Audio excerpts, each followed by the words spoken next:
यमुनोत्री आपलं पहिले मुक्कामाचं ठिकाण आहे आणि पहिले धामाचं ठिकाण आहे. 6 किलोमीटर आपल्याला जानकी चट्टीपासून यमुनोत्रीपर्यंत पायी जावं लागतं. या 6 किलोमीटरपैकी 2.5 किलोमीटर रस्ता जरा ठीक आहे, काही खूप जास्त चढाई नाही आहे. पण शेवटचे 3.5 किलोमीटर हा एकदम उभं चढ आहे.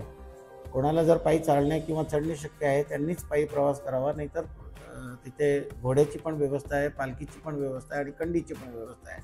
या तिन्ही पर्यायांपैकी व्यवस्थेचा लाभ भाविकांनी घ्यावा. यमुनोत्रीच्या जे पायी वाट आहे ती अरुंद आहे, डोंगर पोखरून कपारीतून रोड केलेले आहे. त्यामुळे जाण्याच्या आणि येण्यामध्ये बऱ्याच वेळेस माणसांचा ट्रॅफिक जाम आपल्याला अनुभवास येऊ शकतो. ब्रिजमोन टूर्सतर्फे यात्रेकरूंना या यात्रेविषयी काही माहिती पाहिजे, या सोयीसुविधांविषयी काही इन्क्वायरी करायची असेल किंवा बुकिंग करायची असेल तर आपण आमच्या कार्यालयात भेट द्या.